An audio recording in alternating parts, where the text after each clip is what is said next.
तो देखिए दोस्तों, अभी हमारे देश में यानी कि कश्मीर में, हम सभी कश्मीरी जानते हैं, वहाँ कुछ घुसपैठी पाकिस्तानी आतंकवादी घुस गए हैं हमारे भारत के कश्मीर में। और वहाँ गोला बारूद, आप लोगों को तो सबको पता ही होगा कि वहाँ पे बहुत सर्जिकल स्ट्राइक चल रहा है, अभी भी वार चल रहा है। तो इसी के बारे में विश्लेषण किए हैं हमारे रिजवान साहब ने। तो उनका ये वीडियो देखते हैं और ये वीडियो आपको देखना चाहिए और ये वीडियो इतना शेयर करना चाहिए कि हमारे जो सेना प्रमुख की हैं ये वीडियो पहुंच जाए। और से मुझे भी लगता है कि जो रिजवान साहब बात बताए इस पे अमल करना चाहिए। आपको क्या राय है, वीडियो देख के कमेंट जरूर करना। तो पहले वीडियो देखते हैं, उसके बाद वीडियो के बाद में बात करेंगे। होने दो हलाक जिनको ह्यूमन शील्ड बना रखा है। आधे केसेस में तो अपनी मर्जी से बिठा के बिरयानी खिलाई जा रही होती है रात को, और जब फौज घेर लेती है तो कहते हैं ह्यूमन शील्ड बना रखा है। एक तो यार ये बंद कर दो। अनाउंसमेंट हो रहे हैं कि अपने हथियार डाल दो, तुम्हें कोई कुछ नहीं कहेगा। और ये देखो तुम्हारे चाचा आए हैं तुम्हें समझाने के लिए। वे चाचा कह रहे हैं बेटा हथियार डाल दो, भरोसा करो इस देश पर, ज्ञान ना दो। ज्ञान उसने अगर लिया होता तो वो घर के अंदर से तुम्हारे ऊपर फायर ना कर रहा होता। पहला फायर आ गया, बस वो ही आखिरी होना चाहिए। क्या आप पाकिस्तानी मुसलमान को अपना भाई मानते हैं? मुझसे पूछो, मैं कहूंगा स्वर मानता हूं साले को। और हमेशा एक बात याद रखो, जालिम के साथ जुल्म करना ही इंसाफ है। ये है बिल्कुल ऐसी लाइन दे दी है इस देश को जो इससे बेहतर कोई लाइन नहीं दे पाएगा इस देश को।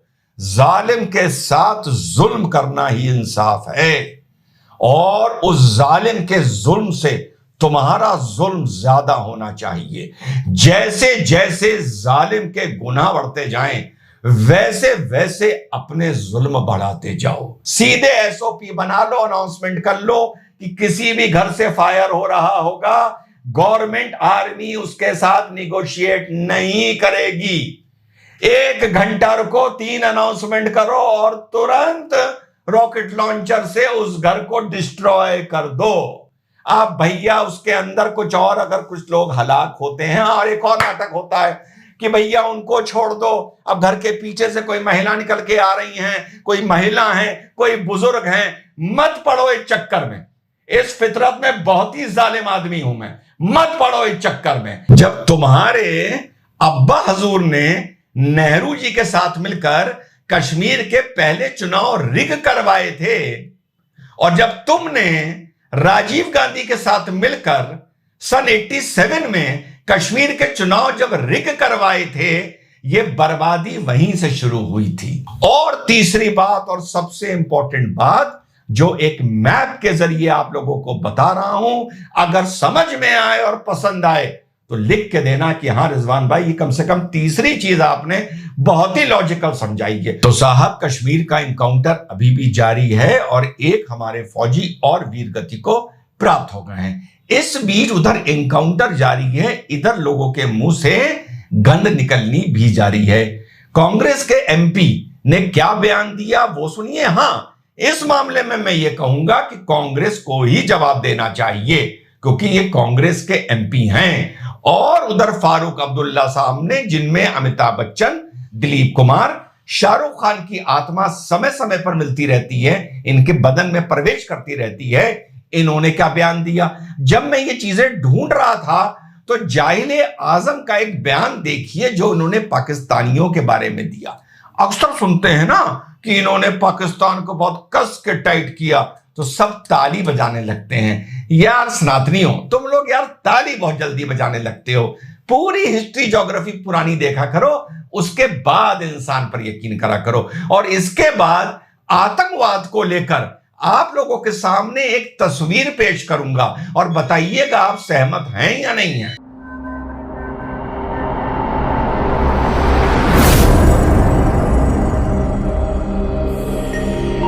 हेलो, नमस्कार, सत श्री अकाल, अस्सलाम वालेकुम। कैसे हैं जनाब? तो आइए पहले भाई लोगों के बयान दिखाता हूं, और आखिरी बयान जरूर देखिएगा जो पाकिस्तानियों पर पूछा गया और हमारे जाहिल आजम ने क्या गुगली फेंकनी शुरू करी।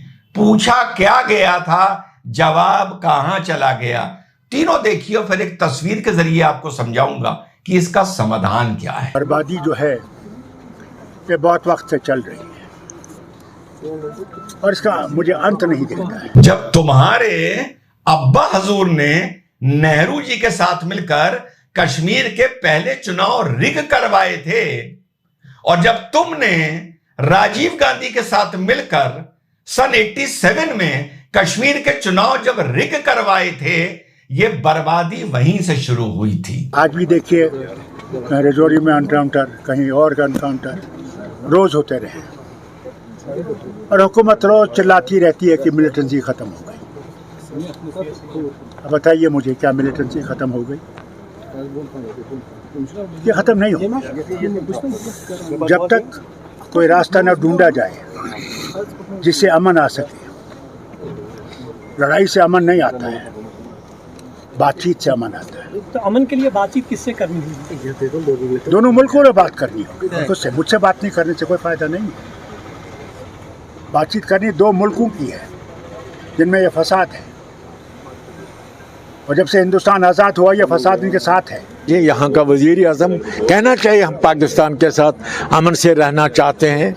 यहाँ के वजीर आजम को कहना चाहिए, यानी नरेंद्र मोदी को कहना चाहिए कि हम पाकिस्तान के साथ अमन से रहना चाहते हैं। आगे चलिए। और खून खराबा बंद होना चाहिए, हिंदुस्तान की अजमत कम नहीं होगी और वो कहें कि हम पाकिस्तान से बात करना चाहते हैं।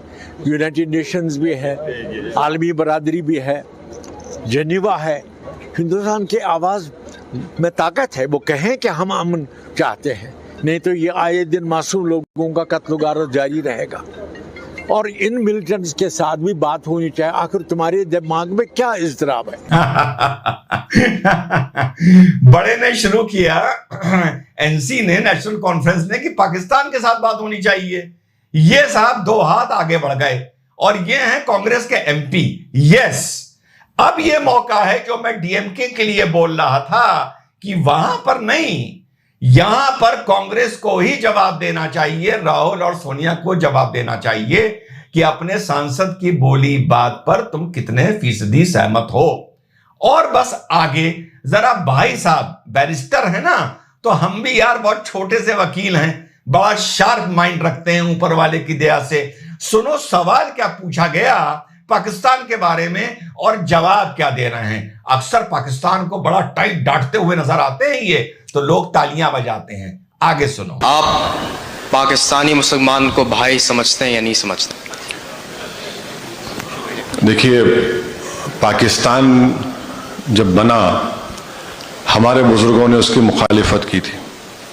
हम लोग पाकिस्तान नहीं गए, इसलिए नहीं गए क्योंकि हमारा मानना ये था कि जिस सरजमीन पर हमारे बुजुर्गों ने जहां बानी और जाफशानी की है और जिस सरजमीन पर हमारे बुजुर्गों ने अंग्रेज़ों से इस मुल्क को ग़ुलामी की छुड़ाने की लड़ाई लड़ी है, हमने अपने इस मुल्क को माना है। अब जो लोग गए हैं वो गए हैं, जो नहीं गए वो नहीं गए। अब तीसरी बात यह है कि जो रज़ाकार थे वो चले गए, जो वफादार थे रह गए। रज़ाकार चले गए और वफादार रह गए। इनके दादा हजूर ने जो AIMIM बनाई थी, ऑल इंडिया मजलिस इत्तेहादुल मुस्लिमीन, उसका जो बाप था, इनके दादा का बाप नहीं, MIM का, तब वो हुआ करती थी मजलिस इत्तेहादुल मुस्लिमीन। सिर्फ ऑल इंडिया नहीं लगा था, कासिम रिजवी उसका नाम था। वो रज़ाकरों का नेता था। वो भारत में एक दक्षिण पाकिस्तान, वेस्ट पाकिस्तान, ईस्ट पाकिस्तान और साउथ पाकिस्तान बनाना चाहता था। हमारी फौज ने उसके टकने तोड़ दिए, ऑपरेशन पोलो में जेल में रखा और लात मार के उसको यहां से भगाया। तो उसका जो भी इंफ्रास्ट्रक्चर यहां पर था, जो लोग रुक गए थे, उस पूरे सिस्टम को आपके दादा हजूर ने अडॉप्ट कर लिया और MIM मजलिस इत्तेहादुल मुस्लिमीन को एक नेशनलिस्ट पार्टी बनाने के लिए उसका नाम कर दिया AIMIM। आगे सिर्फ A और I लगा दिया। सुनने में यह भी आता है कि वो कासिम जिसके टकने तोड़े गए थे और पिछवाड़े लात मार के यहां से भगाया गया था, ऑपरेशन पोलो में हमारी फौज ने, जो दक्षिण में पाकिस्तान चाहता था, वो जाते जाते अपने सबसे करीबी बच्चे को अपना पूरा इंफ्रास्ट्रक्चर हैंड ओवर करके चला गया था। ठीक, ये है इनका इतिहास। अब आगे सुनिए, सवाल क्या था कि क्या आप पाकिस्तानी मुसलमान को अपना भाई मानते हैं? मुझसे पूछो, मैं कहूंगा स्वर मानता हूं साले को। अब आगे सुनो, इनका जवाब सुनो। तो अब उनको भाई मानना नहीं मानना, देखिए हमारा मानना यह है कि भारत के अतराफ में जितने ममालिक हैं उन सब से हमारे ताल्लुकात अच्छे होने चाहिए। क्या सवाल था और क्या घुमा दिया, और आपके भाई ने पकड़ लिया। अब आते हैं मुद्दे पर। तो आज आपका भाई आप लोगों को बताता है कि इसका एक्चुअल समाधान क्या है। और हमेशा एक बात याद रखो, जालिम के साथ जुल्म करना ही इंसाफ है। ये है, बिल्कुल ऐसी लाइन दे दी है इस देश को, जो इससे बेहतर कोई लाइन नहीं दे पाएगा इस देश को। जालिम के साथ जुल्म करना ही इंसाफ है, और उस जालिम के जुल्म से तुम्हारा जुल्म ज्यादा होना चाहिए। जैसे जैसे जालिम के गुनाह बढ़ते जाएं, वैसे वैसे अपने जुल्म बढ़ाते जाओ। इसी को नाम इंसाफ दिया गया है। जाओ ढूंढो, ये लाइन कहीं नहीं मिलेगी पूरी दुनिया में, पूरे हिंदुस्तान में, जो आपका भाई दे रहा है, क्योंकि दर्द अंदर से निकलता है। पहली चीज, अब मैं इस एनकाउंटर की पर्टिकुलर बात नहीं कर रहा, कितने हमारे अधिकारी, कितने हमारे फौजी शहीद हो गए, हलाक हो गए, कि साहब इस घर से फायर आ रहा है और साहब क्लोज जाकर उनको पकड़ना है। बिल्कुल यार, बड़ी हिम्मत करके इसको, चाहे तुम आरोप मान लो, चाहे इसको गलत नीति मान लो, जो पिछले 40 साल से चलती आ रही है और अभी तक चल रही है, कि साहब करीब जाके पकड़ना है। अनाउंसमेंट हो रहे हैं कि अपने हथियार डाल दो, तुम्हें कोई कुछ नहीं कहेगा, और ये देखो तुम्हारे चाचा आए हैं तुम्हें समझाने के लिए। वे चाचा कह रहे हैं बेटा हथियार डाल दो, है भरोसा करो इस देश पर, ज्ञान ना दो। ज्ञान उसने अगर लिया होता तो वो घर के अंदर से तुम्हारे ऊपर फायर ना कर रहा होता। पहला फायर आ गया, बस वो ही आखिरी होना चाहिए। Standing operation SOP, standing operation procedure बना लो कि शोल्डर पावर रॉकेट से डिस्ट्रॉय कर दिया जाएगा, ब्लास्ट कर दिया जाएगा उस घर को, बात खत्म। No negotiation, no prevailing of common sense कि तुम्हारे चचा आए, तुम्हारे बब्बा आए, भैया इनसे भी बात कर लो। अभी कुछ दिन पहले किस्सा हुआ था, अपने फादर के पीछे से निकल के आया और फायर कर दिया था, 1 साल की बात है। कितने हमारे फौजी इसमें हलाक होते हैं। सीधे SOP बना लो, अनाउंसमेंट कर लो कि किसी भी घर से फायर हो रहा होगा, गवर्नमेंट आर्मी उसके साथ निगोशिएट नहीं करेगी। 1 घंटा रुको, 3 अनाउंसमेंट करो और तुरंत रॉकेट लॉन्चर से उस घर को डिस्ट्रॉय कर दो। आप भैया उसके अंदर कुछ और, अगर कुछ लोग हलाक होते हैं, और एक और नाटक होता है कि भैया उनको छोड़ दो, अब घर के पीछे से कोई महिला निकल के आ रही हैं, कोई महिला है, कोई बुजुर्ग हैं, मत पड़ो इस चक्कर में। इस फितरत में बहुत ही जालिम आदमी हूं मैं, मत पड़ो इस चक्कर में। अरे यार वो कर क्या रहे अंदर? अगर उनको टेररिस्ट ने तुम्हारी वार्निंग के बाद वहां से बाहर जाने दिया तो इसका मतलब वो पहले भी जा सकते थे ना, क्यों नहीं गए? कहा जाता है ह्यूमन शील्ड बना रखा है। अरे बना रखा है तो बना रखा है, होने दो हलाक जिनको ह्यूमन शील्ड बना रखा है। आधे केसेस में तो अपनी मर्जी से बिठा के बिरयानी खिलाई जा रही होती है रात को, और जब फौज घेर लेती है तो कहते हैं ह्यूमन शील्ड बना रखा है। एक तो यार ये बंद कर दो, सीधा बता रहा हूं, 1 घंटा बंद करो और पूरा उड़ा दो, देखा जाएगा। एक बार उड़ाना शुरू कर दोगे ना तो कोई बिरयानी नहीं, कोई पानी भी नहीं पूछेगा, और उनकी भी इतनी हिम्मत नहीं होगी कि घर में घुसने के लिए किसी लोकल कश्मीरी को गोली मार दे, क्योंकि उसके चलते आवाम उनके खिलाफ हो जाएगा। एक तो ये अहद कर लो, बिल्कुल चेंज कर लो अपने प्रोसीजर को। दद्दा आए, चच्चा आए समझाने के लिए खत्म कर दो, पहली चीज। दूसरी चीज, इनको जो लॉजिस्टिक्स देते हैं उनके जहनों में फियर साइकोसिस डालो। किसी मेरे भाई ने तमीज से सवाल पूछा, फियर साइकोसिस हाउ? जब तुम्हारी इंटेलिजेंस, तुम्हारी आर्मी इंटेलिजेंस, तुम्हारी आईबी तुम्हें यह बता दे कि इस ऑपरेशन के पीछे ये 2-3 लोग थे, तो भैया कहीं भी सड़क पर, चौराहे पर, दुकान पर, कहीं पर बस जब तक लॉजिस्टिक्स देने वालों के जहन में खौफ नहीं होगा तब तक ये हरकतें हर 6 महीने में होती रहेंगी।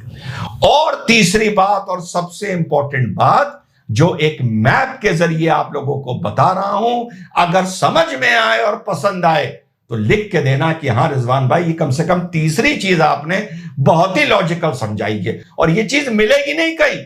गारंटी देता है रिजवान कि जो कंटेंट लाता हूं अपने दिमाग से लाता हूं और अपनी अकल लगा के लाता हूं। पहले ये मैप देखो फिर समझाता हूं। ये आप मैप देख रहे हैं, बड़ा सिंपल मैप बनाया है। इधर आप भारत देख रहे हैं, उधर आप ना पाकिस्तान देख रहे हैं।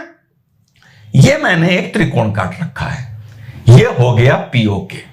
ठीक, अब मैंने पीओके लिखा है, पाकिस्तान लिखा है, छोटा सा नाभी लिखा है और नीचे भारत लिखा है। यूं ही लड़ाई हो रही है।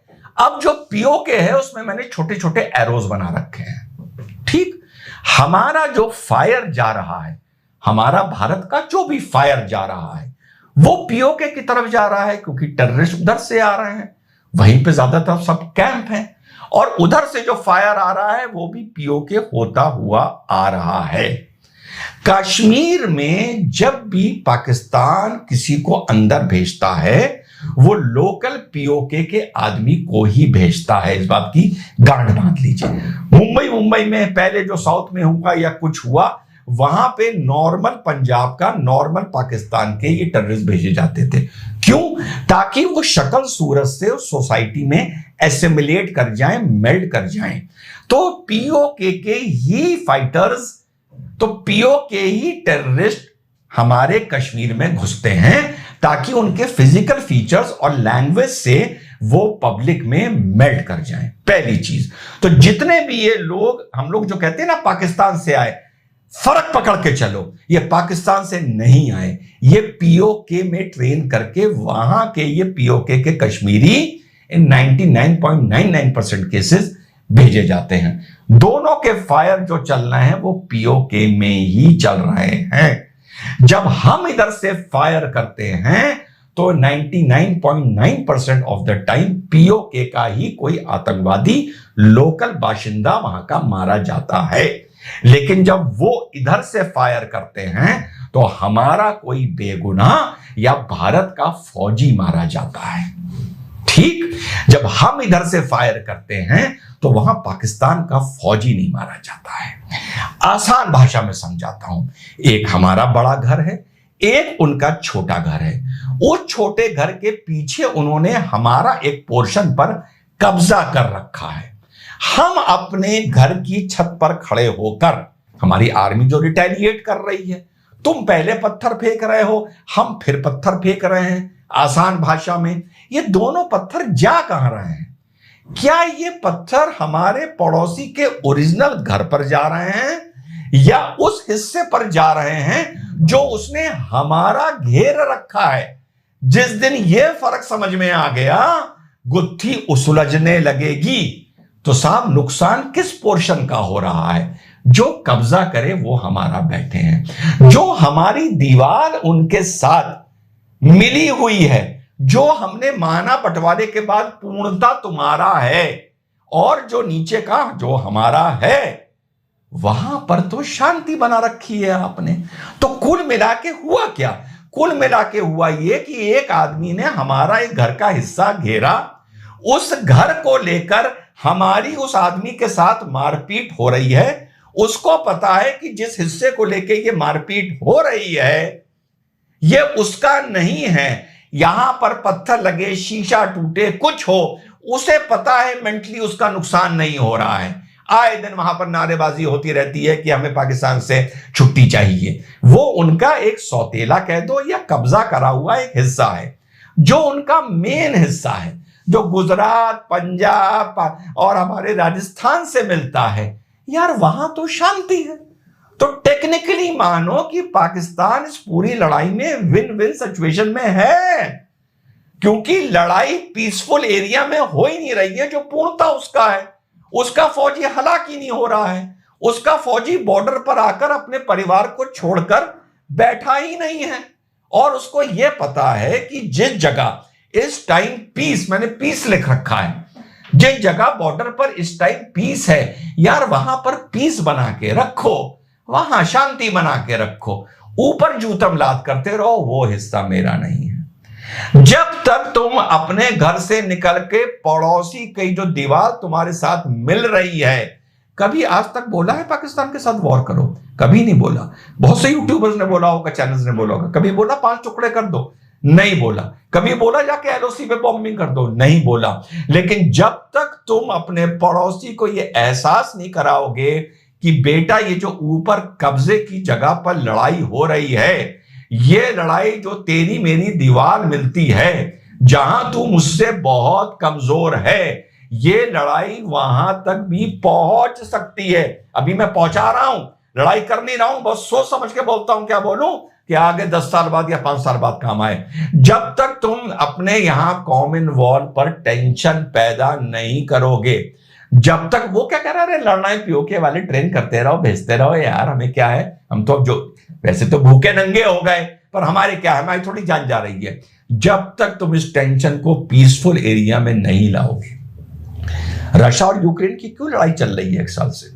पता है, सिर्फ इस मारे चल रही है क्योंकि यूक्रेन न्यूक्लियर पावर नहीं है, और इसीलिए पूरा यूरोप यूक्रेन को हथियार दे रहा है, हथियार बेच रहा है कि जो हो रहा है होता रहे, रशिया अपना ब्लीड करता रहे। क्योंकि यूक्रेन न्यूक्लियर पावर नहीं है, रशिया न्यूक्लियर वेपन यूज नहीं करेगा। अगर यूक्रेन न्यूक्लियर पावर होता तो क्या ये यूरोपियन कंट्रीज हथियार देते? कोई हथियार ना देता। सारे आकर यहां पर बैठ जाते कि बस किसी तरह ये जंग ना हो, क्योंकि दोनों न्यूक्लियर पावर हैं, ऐसा ना हो कि न्यूक्लियर वॉर स्टार्ट हो जाए। इधर इंडिया और पाकिस्तान दोनों न्यूक्लियर पावर हैं। जहां तुम अपने बॉर्डर पर मोबिलाइजेशन करोगे, कौन? भारत।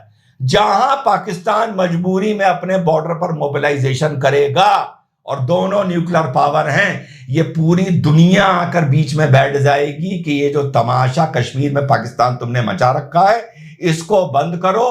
पूरे देश को नहीं, पूरी दुनिया को अब इससे नुकसान होने का खतरा है। ये है इनकी एंड की पॉलिसी। वॉर ना करो, मैं कहता हूं 4 टुकड़ों में ना बांटो, वो अपने आप बढ़ जाएंगे। जिस दिन तुमने अपनी बॉर्डर पर टेंशंस दिखा दी, उस दिन ये पूरी दुनिया भाग के हिंदुस्तान आएगी। जो G20 में 20 लोग आए थे ना, ये बिना बुलाए तुम्हारे देश आ जाएंगे कि प्रभु तुम लोग ये ना करो, और पाकिस्तान से कहेंगे तो अपनी औकात में रहे, ये कश्मीर का बवाल खत्म कर।